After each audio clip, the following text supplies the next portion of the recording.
believe me, I am really happy to welcome you to WCCO-FM. Michael Johnson, how are you? Just fine. Nice to be here. I understand the last time you came up here, you had trouble finding the place. Yeah, I did. Fortunately, I remember. As luck would have it, fortunately for us, you're here. You know, you didn't miss out this time anyway. Well, you haven't moved again, so I'm. Yeah, wasn't that hard right. to find. Really, maybe for the benefit of anybody who hasn't had the opportunity to hear you, maybe we should start out with a song, and Sure. we can yak a little bit after that. Okay? Sure. Okay. This is a song written by Willis Allen Ramsey. He's a Texas boy. It's called Muskrat.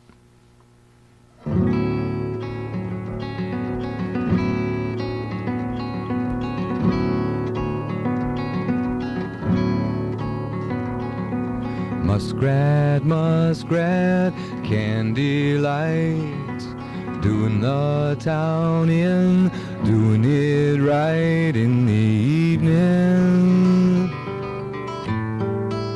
It's pretty pleasing.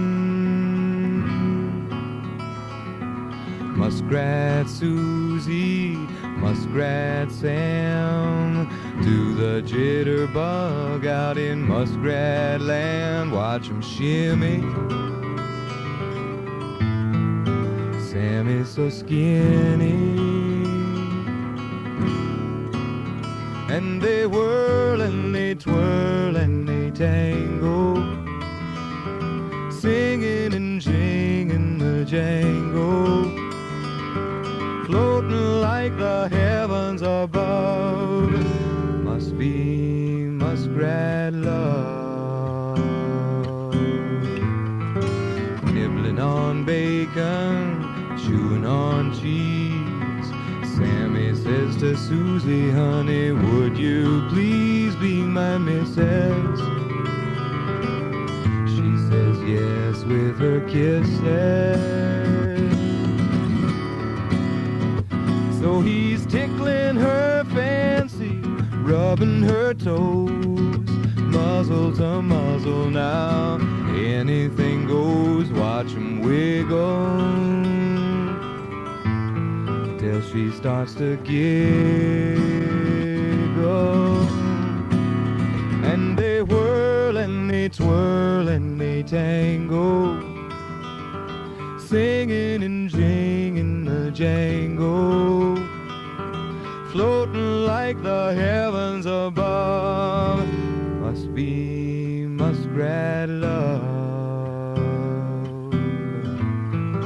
Muskrat, muskrat, candy lights, doing the town in, doing it right in the evening. It's pretty pleasing. So he's tickling her fancy, rubbing her toes, muzzle to muzzle now, anything goes, watch 'em wiggle, till she starts to giggle.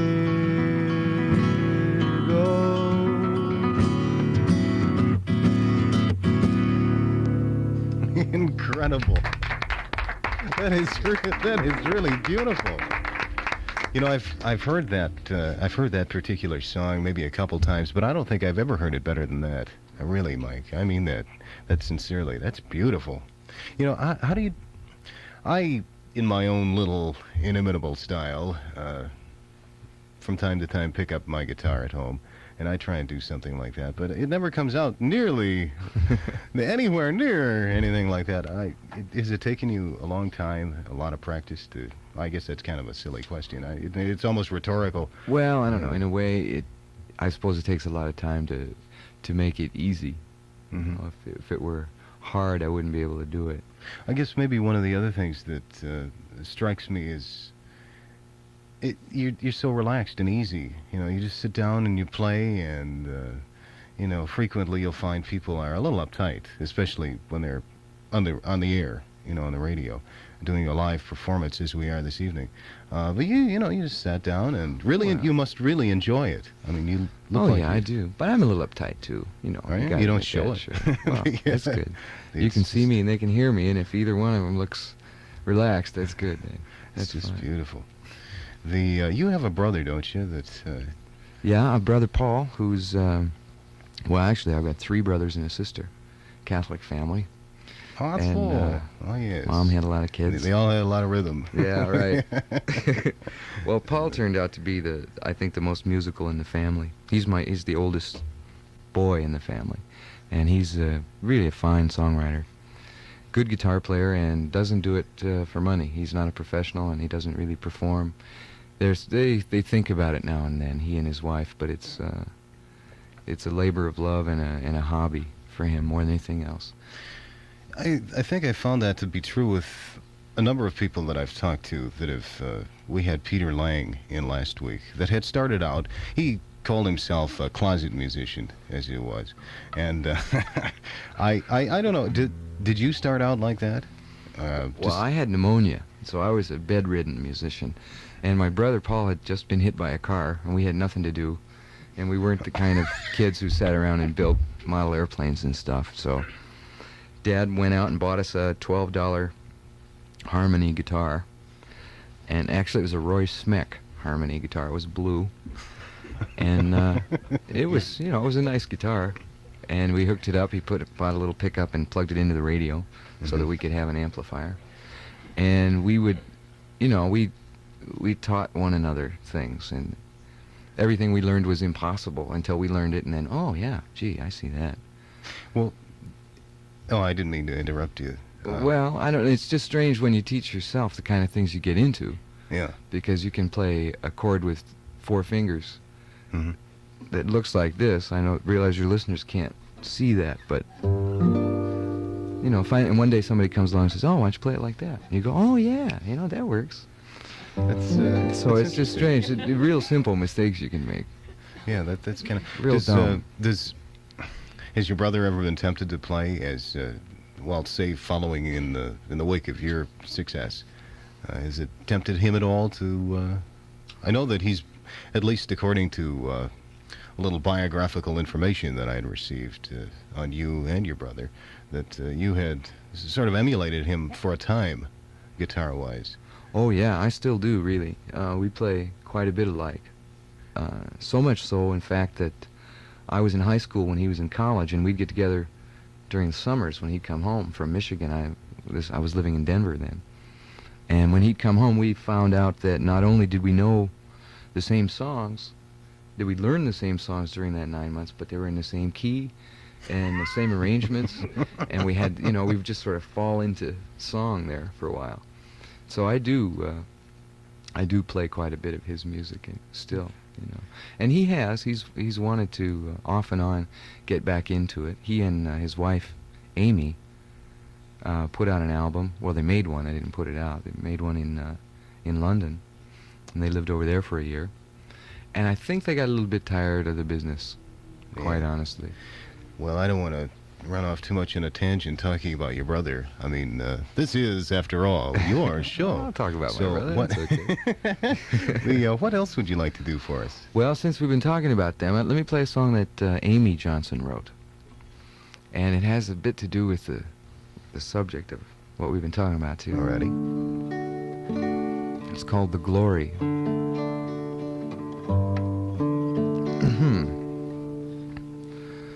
You always wanted to be a big rock and roll star.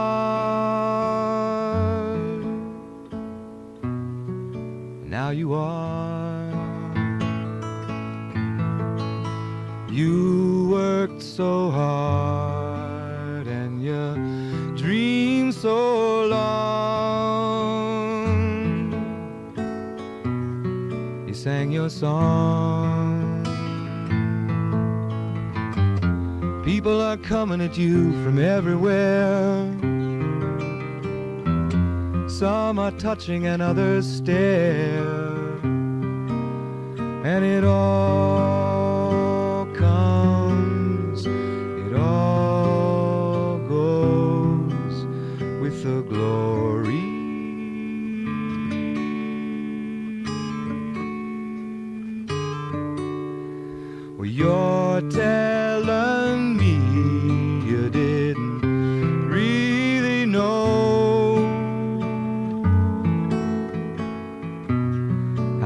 would go for all the applause and roses lining your way. You gotta pay. People are coming at you from everywhere. Some are touching and others stare, and it all comes, it all goes with the glory.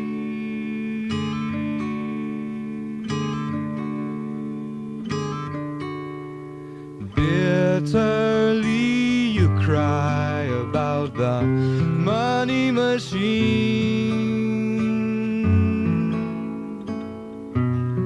the dirty schemes. Where are your seashells and ribbons and bells that fill your dreams? People are coming at you from everywhere. Some are touching and others stare, and it all comes, it all goes with the glory.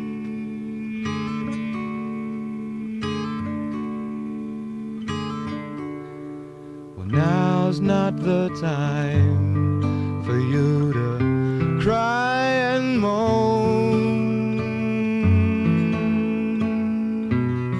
You're on your own. So many lonely ones wanna sing along.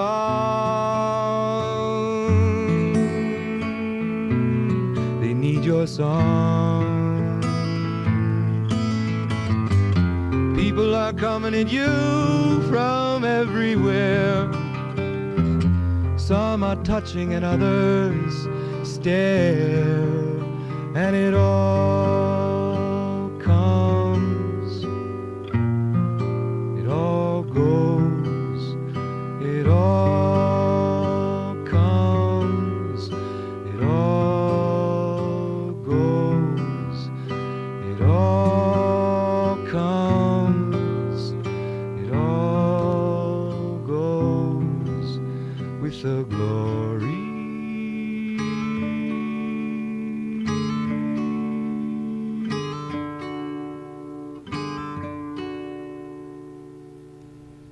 Very, very nice. It's beautiful. It's just beautiful.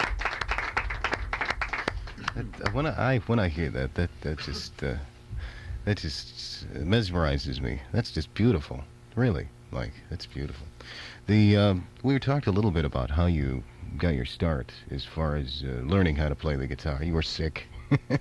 And your brother was in an accident, and you were both sitting there plunking and whatnot. But how did you come upon, your recording career? Now you have an album out, and it's quite good, I might add. It got a lot of airplay around the Twin Cities, I know. Yeah, I don't know, frankly, I don't know how it did nationally. But how did you get into that bag? How did you become from a bedridden musician to, a good and darn good recording artist? Well, really? I started playing in several groups. I had my own in the beginning.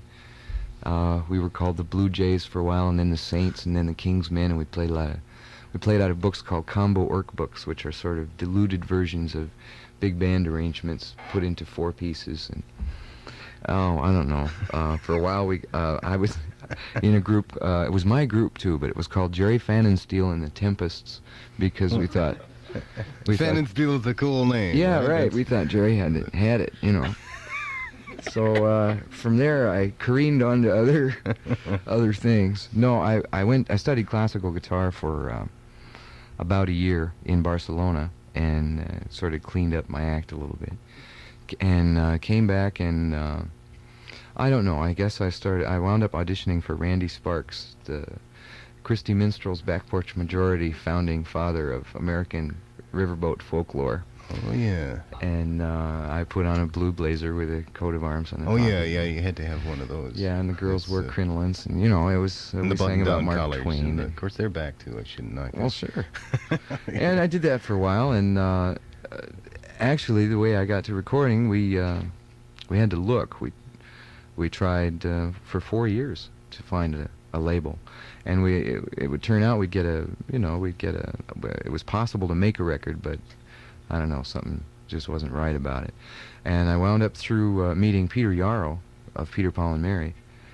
He was the executive overseer, sort of, on the album, and he was the one who decided that I could make an album, you know. Didn't I hear someplace that you had entered a contest or something? Yeah. Well, there was something sponsored by Columbia Records, and that you had won. You took first place or something like that, and that was before anybody thought I could make a record. oh, that was even before Peter Yarrow. Oh, it was a long time ago. I was in college, and I was learning to be a music teacher, and it wasn't really music performance oriented. It was music education, and I wasn't, personally interested in it. And so there was a nationwide contest sponsored by Epic Records, actually, of Columbia. Oh.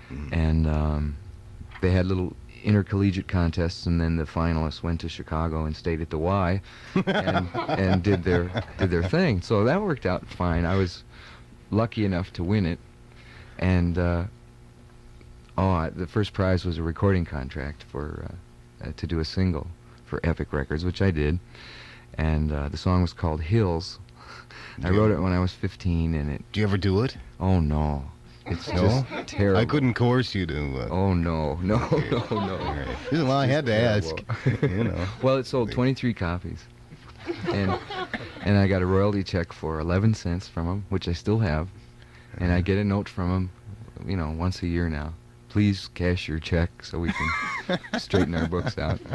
And I got a tape recorder that didn't work, a little cassette tape recorder, and a 1 week's engagement at a Chicago coffee house called It's Here. And it never was there, and it never will be there. No, it's a very strange place. And they didn't tell me they weren't going to pay me. It was just sort of my privilege to, I won it, so I got to work there. Oh, they didn't pay you? No. Yeah. Okay. And then, though, that was the beginning, that gig in the coffee house, because after the week, he hired me. So I wound up working there for 22 weeks, and that was my first gig. And 22 weeks is a long time, so after maybe 10 weeks, you have something to say, like, other than this is a song I learned off a Limelighters album in 1958, and I'd like to do it for you now. You just get a little more relaxed, and you can learn, you learn songs from people in that time. Yeah. So after 22 weeks of that, I thought I was in show business, and then the job ended, and wow, there I was, And so that was a rude awakening. Yeah, I imagine it was. However, I suppose that's paying your dues, right?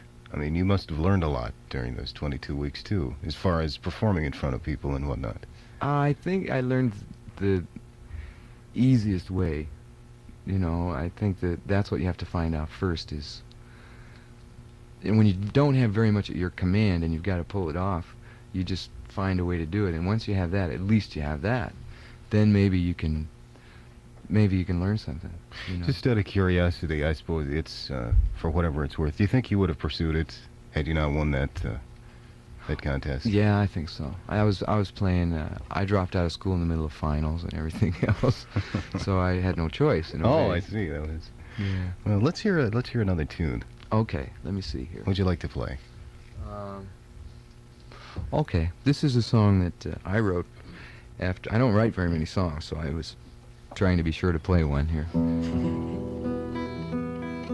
This is about Cain and Abel, not necessarily in the biblical sense, but who we might have come from in terms of ancestors being apes, not forefathers,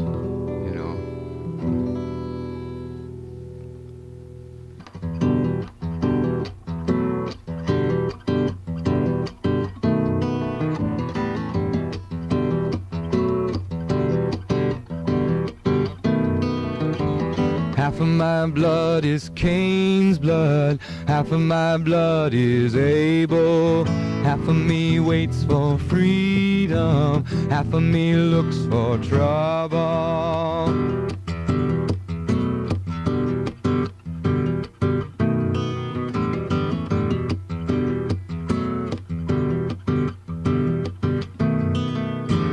Doves don't know the half of it, hawks don't know the other. Kill for peace and pray for rain, but watch out for your brother. Half of my blood is Cain's blood, half of my blood is Abel. Half of me waits for freedom, half of me looks for trouble. And half of us want a revolution, they're gonna burn this country down. Half of us wonder who'll be here to fill up the hole in the ground. Half of my blood is, half of my blood is, half of me waits for, half of me looks for.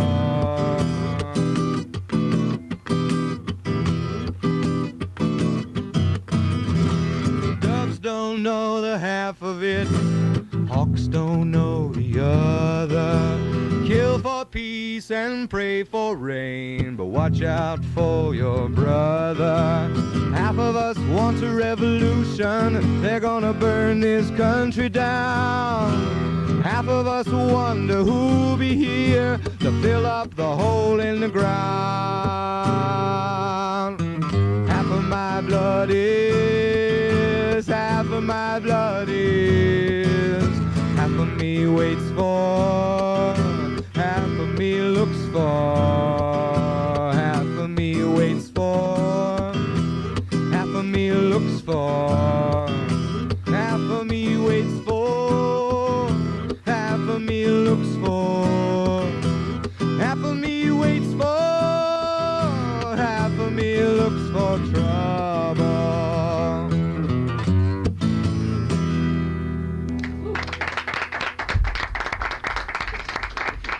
Michael Johnson on a Moon Dance Festival. WCCO-FM. We're broadcasting live this evening. And again, my guest this evening, Michael Johnson. Incredible guitar player, extraordinaire, and singer, composer for that matter. Now, you wrote that one, right? Yeah, I wrote that one. I don't really write very many, so I always try and put one in now and then. Yeah. Why don't you write more? Do you find it difficult? I don't really get into the discipline of it very much. I think that if I tried to write more, I might, succeed in writing more. But the life of a songwriter, you have to understand that I'm not one, so for me to describe one would be pretty strange. But it seems to me that, it would be so hard to sit down and write when you're not thinking of anything. Mm-hmm. And I would just prefer to write, after I've thought of it. Write the verse down, and sometimes all you have is just a little 2-line half verse, and you carry that around for the rest of your life, and you've got it all arranged and everything. But for me, somehow, it's I think that I put my efforts into arranging more than writing lyrics. Well, then is it the lyrics that you get hung up on, opposed to the tunes? Mm-hmm. It's the lyrics. Maybe you ought to get together with somebody. Well, I have co-written some I happen to have with me, I have the... No. What, I want to hear more. You just gassed me with your guitar playing and singing. I was just thinking of one, and I have it. Oh, yeah. I want to sing this song for it. This was written by a guy named Greg Brown, who wrote 2 of the tunes on my album. And, it's called Walk Me Round Your Garden.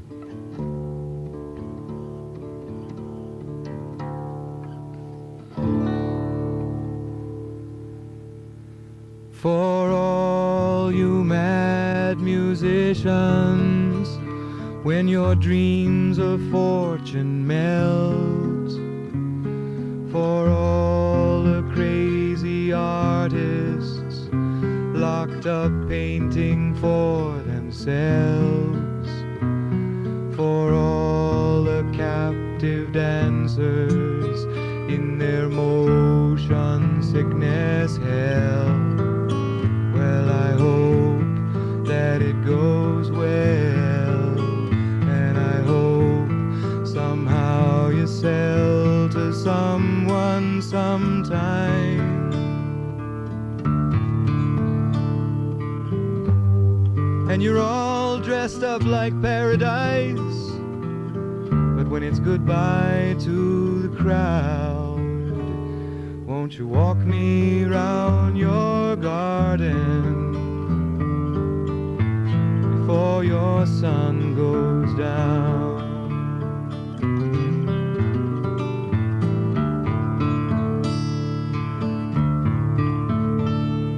For all the politicians with their conscience for the earth, for all the aging teachers looking round so far from birth, for all excited scientists who run for all their worth, well, I hope that it goes well, and I hope somehow you sell to someone sometime.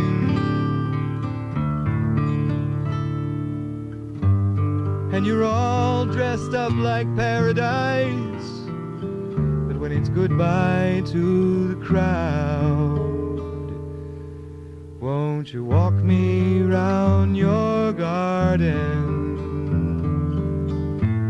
before your sun goes down?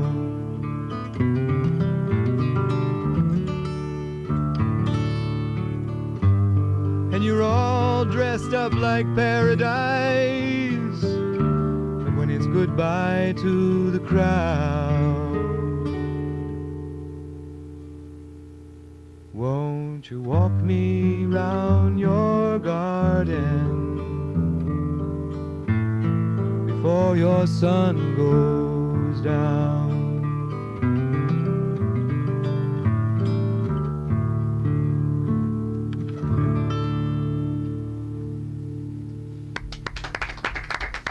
Thank you. Michael Johnson, broadcasting live from WCCO-FM this Wednesday evening. You're pretty almost exclusively an acoustical guitar player, right? Totally, really. I don't play any electric instruments. Yeah. I was just thinking that for a fella that doesn't write songs because of the discipline involved, you have an incredible technique that must have taken a long time and a lot of work to develop. You mentioned you were a student in Barcelona for a while. You studied who? Well, my teacher, his name was Graciano Tarragó. He just passed away. Oh, of course, Graciano. Right. Well, his daughter you might have heard of. Kidding. She is a concert musician, Renata Tarragó. No. She travels around. I see a few nods in the studio, but I'm not familiar with her. And it was a fine school. The way that music is taught over here is the same is true there, except as opposed to teaching everything on the piano. They teach harmony over here, and they relate it to the piano. And anyone who gets into theory and counterpoint and music history and literature and styles usually tends to relate it to the piano repertoire, or just because it's such a visual instrument. And versatile, I suppose, too. Oh, yeah. You know, the fact that you can play almost anything on a piano. There are some things that are a little more difficult on a guitar to play than on a piano. Just physically. True. It's harder to do. True. And, well, the piano has the largest repertoire of any instrument in the Western world, anyway. And what I was saying is that in Barcelona, they teach you not just guitar lessons. You study history, literature, and styles, and counterpoint and harmony. But it's all applied to the fingerboard of the guitar, so you get more of an understanding of the guitar. Well, prior to going to Barcelona and doing this study, how far along were you, guitar-wise? For any potential guitar pickers we have in the audience this evening, just how did you come to? I wasn't very clean. So proficient at it. I wasn't very clean. I'm still kind of sloppy in some ways. But I had taken a couple of classical things by ear off of albums, and I was to the point to where I could get some things by ear, but the gymnastics that my hands sort of had to go through just because of not realizing the right fingerings and not seeing the logic on paper of the music made it really hard. And so I decided that if I wanted to, if I did want to learn anything, that I should, go to school and study it. But I don't know, I wasn't bad. I played mostly chords. I used the guitar as a chordal instrument. I didn't do much finger picking. I was a strummer, Mm-hmm. Yeah, and, well, I noticed, for that matter, you have with you tonight your classical guitar. That's what that is referred to, isn't it? Mm-hmm. And you also have another guitar with you that's got steel strings on it. Yeah, And we talked a little bit about that prior to going on this evening. Do you have anything that, just for the sake of, I want to say variety. You've had so much variety this evening. The tone on that thing just, it was so incredible that I just wanted to make sure that we got something on that guitar this Fine, evening. yeah. Let me play you this song. I like this guitar. It's 27 years old, and it's a Martin 0018, which was a woman's guitar. Really, it's a small-bodied guitar, and it's got a small fingerboard. Isn't that a wild Got sound? kind of a harpsichord It's sound really to it. nice. Hang on a second here.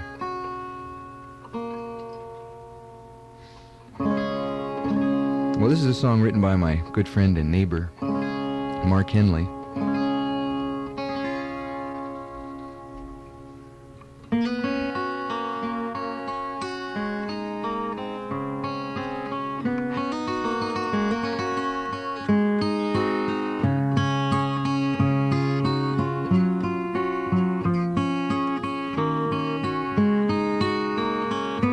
In my house I've got a friendly room with curtains on the windows to hide the gloomy mornings that come in between the walls of my house and the things I've seen.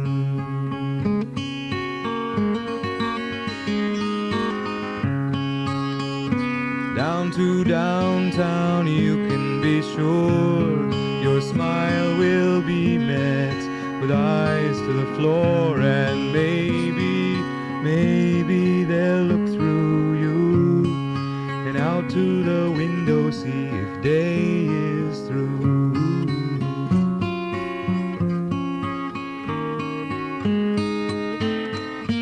Just outside the place you're waiting, love's laughter is celebrating. Maybe tomorrow you will hear it too.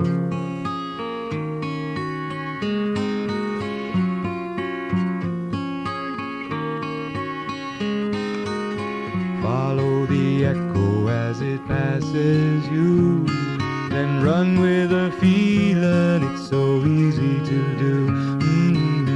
Follow the echo as it passes you, then run with a feeling, it's so easy to do. In my life I got plenty of dreams, but times like these, and it seems to me that I should be with you, with nothing between us to destroy the view.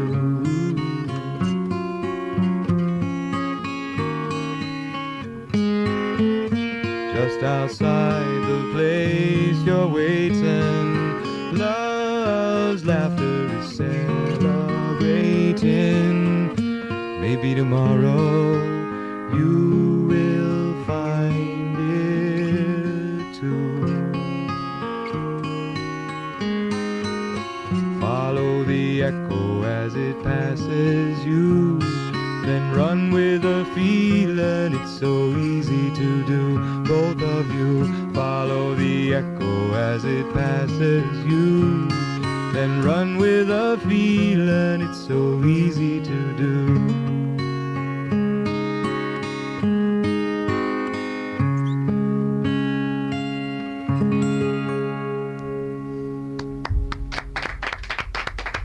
Outstanding. Thank you. We've had a few calls while we've been on the air, wondering, Mike, where your record is available. Oh. Yeah, good news, royalty time. Oh, that. And while I'm thinking of it, maybe I ought to, just bring that up. So Yeah, well, I hate to say this, but it's not. it isn't. It's not. It is an unthing now. It's not available. Maybe at 7-Eleven or something you can get it. But it's... They discontinued... yeah, they took it out of print, is what they did. Is there any... The devils. Why, Michael? Why do they do a thing like that? Well, I don't know. I don't think they promoted it very much. I know they didn't promote it very much. And because of that, of course, it didn't sell on any predictable basis at all. It sold regionally in places that I performed. And, I've said many times it's one thing to be nationally known, and it's quite another thing to be known locally all over the nation. Well, I am locally known regionally. Are you originally from the Twin Cities? No, I'm from Denver. I was born in Alamosa and grew up in Denver. I see. So how long have you lived in the Twin Cities? 4 years now. 4 years. This is my 5th winter. Your 5th. You say that with some trepidation. Oh, I've got holes in my boots and my Arctic jacket's all torn and everything. I say, do you have, as long as that one is out of print, do you have any plans for another album? Well, I'm not with a label right now. We're looking for a label, and I've got some things recorded. I've got a small studio in my house, and I've recorded a couple of things there that I think I would like to, see on an album. But if I were to do it myself, it would have to be pretty simple. Yeah. Just because, it costs money. Simplicity too. Yeah. And so either we'll find a label and do it that way, or I'll try and, do it myself. But one way or the other, it's going to happen. Well, gee, I sure hope so. I'd hate for your talent to just kind of lie dormant, because really, I really enjoy your music, and I would like to hear you, maybe do a little more writing too. That song that we heard. Do you have any more that you've written? Yeah, let me play you one. That, just happen to have my guitar with me.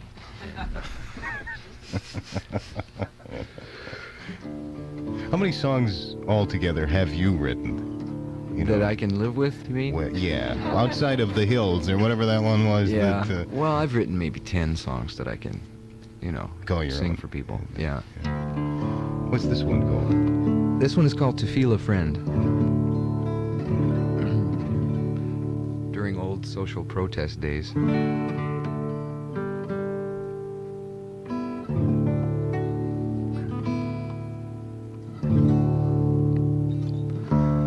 And she told me of the lover, so I listened like the others.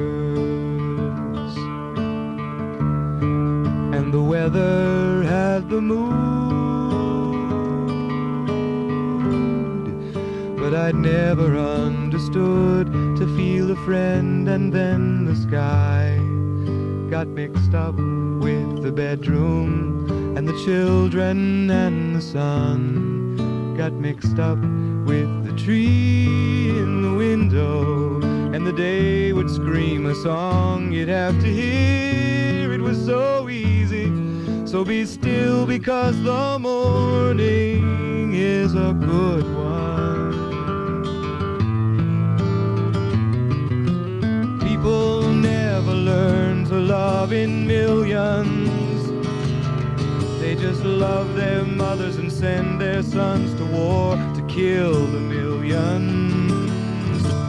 And the weather stays the same,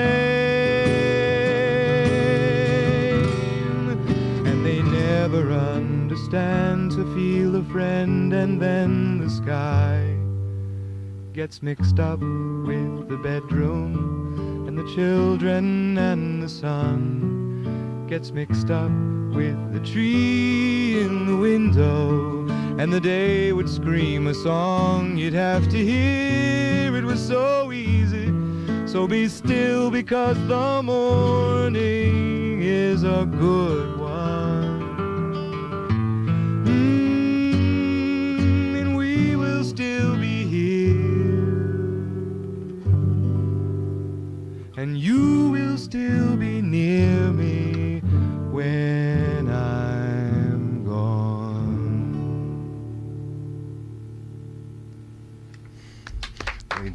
And they keep on coming. That's really. You did kind of a strange thing in 1969, didn't you? You got out of, maybe I shouldn't say you got out of, but you began a career in acting. A short-lived career. Right, right. What prompted you to do that? Well, I had seen a play, and it wasn't so much that I wanted to be an actor as much as it was that I just wanted to be in this particular play. And maybe it was a sort of a debut into acting, but not really for me. I just needed... Well, when I saw the play, I discovered that the next time I heard the album of the original soundtrack, that I knew half of the songs, because they meant so much. They were just right there, you know. Mm-hmm. Nothing cryptic or mystical about it all. It's just that the songs came home immediately. And I was in the Mitchell Trio at the time, and the trio was going in several different directions. And when the group broke up, it was natural for me to try and get in this play. And so I asked Milt Oken, who was the Mitchell Trio's producer then, if he could set up an audition for me. So I went in and played, and not having seen the play, I wound up singing all the girls' songs, of course, and playing my guitar. And I didn't really know that it was... the actors stood up, and, you know, there I was naked without my guitar. And he somehow, on the basis of listening to me play and sing, decided that I could act. Oh, yeah. That's, and so, after very painful training, I wound up doing the show in New York and Los Angeles with the original cast, and then went to Chicago and did it as sort of a home team thing there for a year. Now, that was the Jacques Brel is alive and well and living in Paris. In right. Paris, yeah. That's you. You have a song, as a matter of fact, you do from that entitled "Old Folks," don't you? Mm-hmm. Mm-hmm. Would you mind playing that? To tell you the truth, I'm not sure if I can remember the words. Oh, well, let me think. I can also, I get into it now and then, but on my album there are some songs that I maybe would tend to want to hear more than others, and I think Old Folks I could hear maybe once a year. Oh, I see. I don't know. It's not that it's, you know, an emotionally draining song or anything, but you can't fake it. That's for sure. Da da da da da. Right. The Old Folks. Yeah, yeah. In your training, both. Well, I don't want to dwell on the fact that you spent some time in Spain. However, your style is such that you're pretty versatile, from what I'm led to believe. And I've never heard you do anything classical. But is there anything that you have that? Well, let me see. Let me tune this back up. Righty. I'll try and play this one. It's I have two, as a matter of fact. There's A and there's B. Right. And there's this is a little two-part invention by Bach, and it's a two-part invention is a good word for it, because that's exactly what it is. There's no other accompaniment. It's two melodies that serve to accompany one another, and yet if you wind up listening to either one of them, it's a total entity, and it's it has its own values to it. It's not just an accompaniment. And this one is sort of fairly obvious, because it's one is in the bass and the other's pretty far up there. They answer one another, do they? No, they're contrapuntal. They happen at the same time. Oh, I see. One of them is.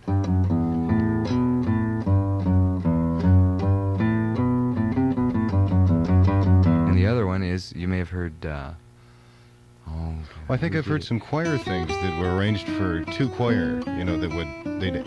Yeah. Jethro that, Tull did it. yeah. Oh yeah. Except Yeah, it's. I remember that. I'll try it.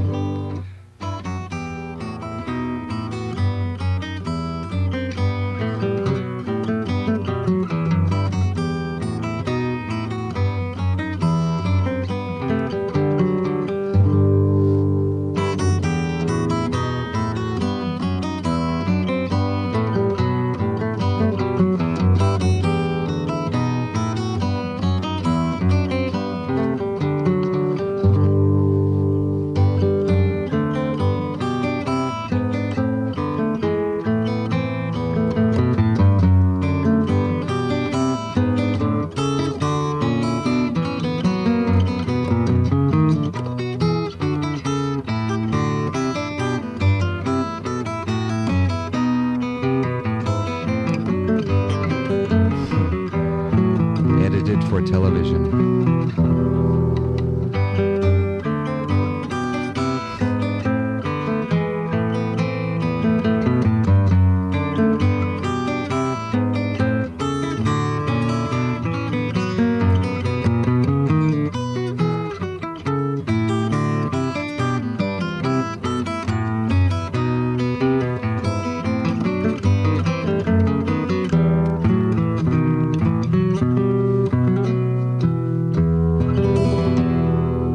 Oh, hey.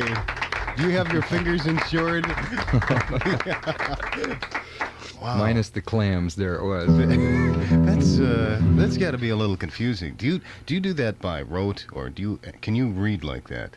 Oh, I can't read like that. I mean, I had to figure it out off of paper, but it takes me much longer to do it that way. Well, when it's contrapuntal to that degree, where you're one side is doing a totally different thing than the other, and in probably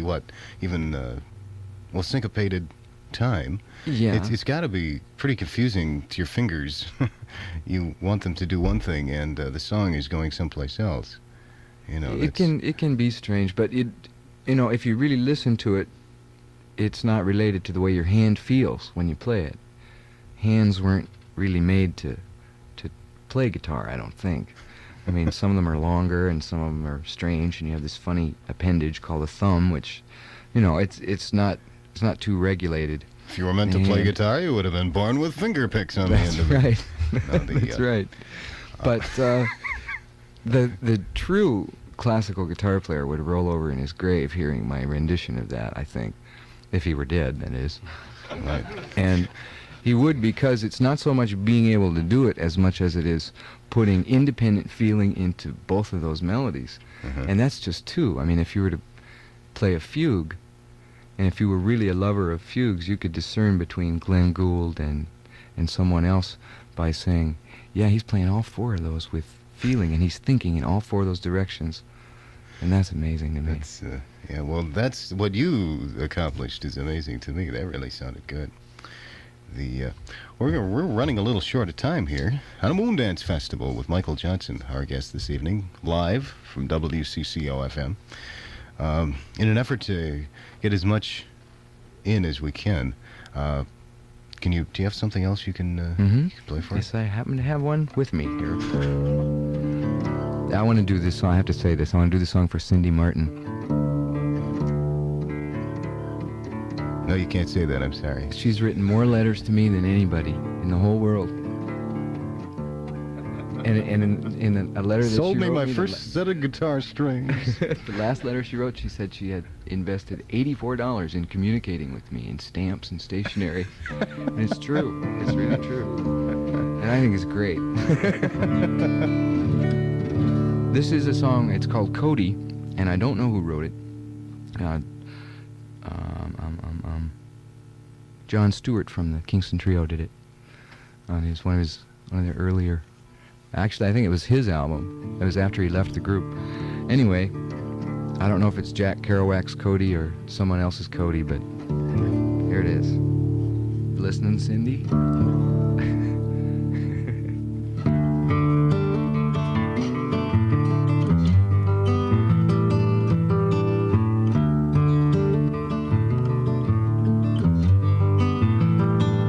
Cody sang to me a song about the great Montana sky.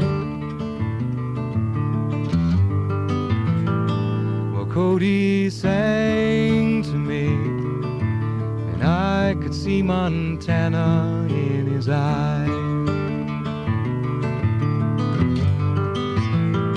Well, Cody's hair is long and dirty as the rivers of L.A. Well, Cody's mind is gone. You never know just what he's gonna say. No, you never know just what he's gonna say. Now he falls down on the road. Won't you go and help him on his way? Yes, he falls down on the road, the forgotten son of some old yesterday. The forgotten son of some old yesterday.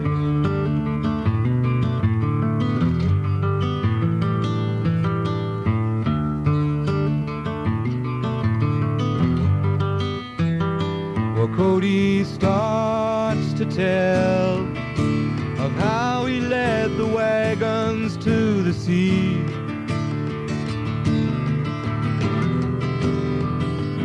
Cody starts to yell and he waves his gnarled hand, hey, follow me. And he waves his gnarled hand to follow me. He's been living for so long. Won't you go and help him on his way? Yes, he falls down on the road, the forgotten son of some old yesterday. The forgotten son of some old yesterday. But Cody sang to me.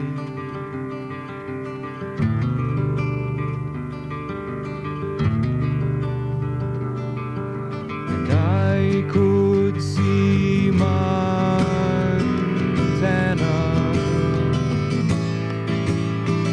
in his eyes.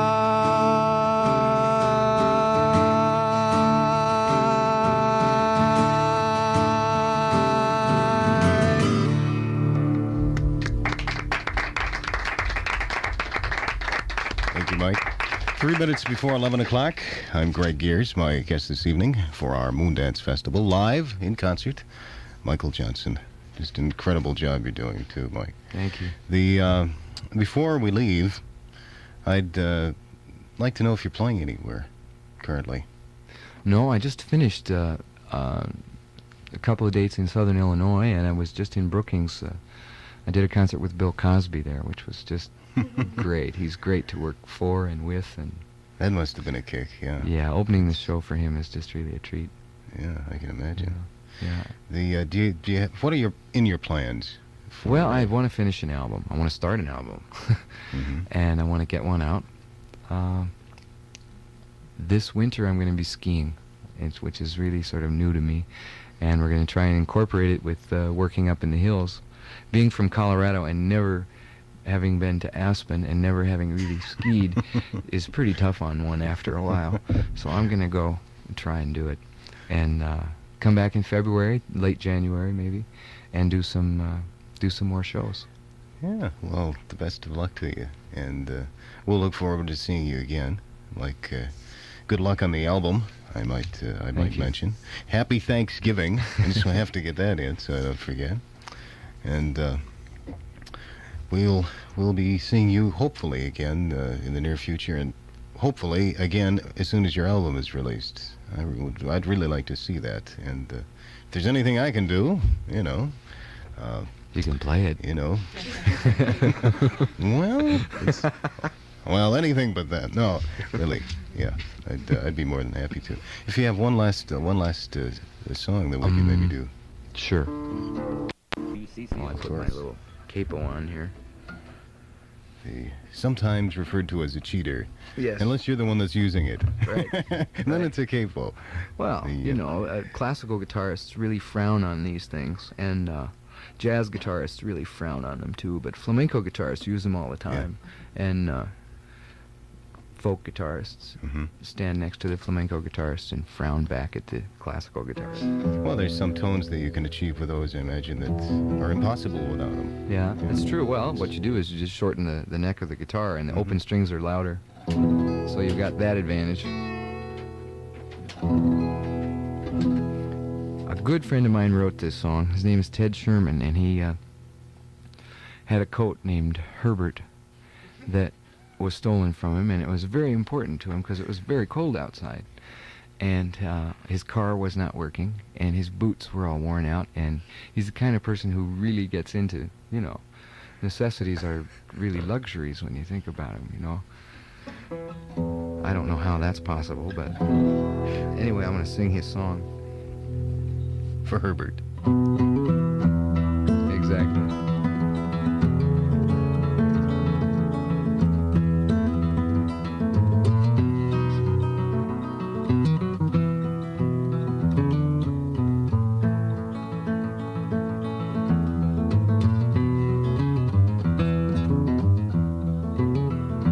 Troubled for you from time to time. That's why nothing new can break the bind. It's the time you waste for them that makes a friend unique in all the world until the end. We've traveled for years through mindless miles and shared some tears through aimless trials, and though you're old and worn, you're the only home I've known, through memories stretched beyond so many dawns.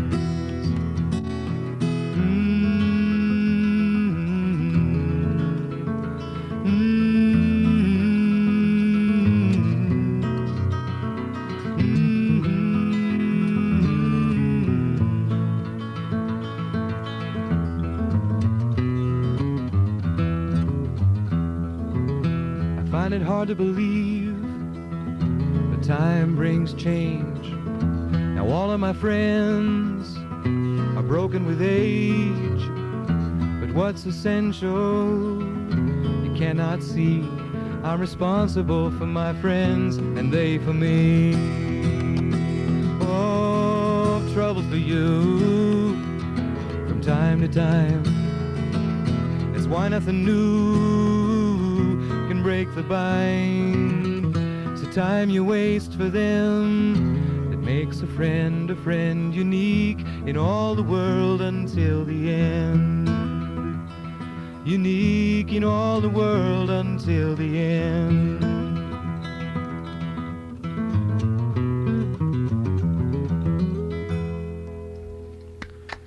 Michael Johnson. That's really nice. Thanks again, Mike, for being our guest this evening. Really enjoyed having you. That's kind of a tough act to follow. I think you'll have to admit. 3 after 11 now from WCCO-FM, Minneapolis 103.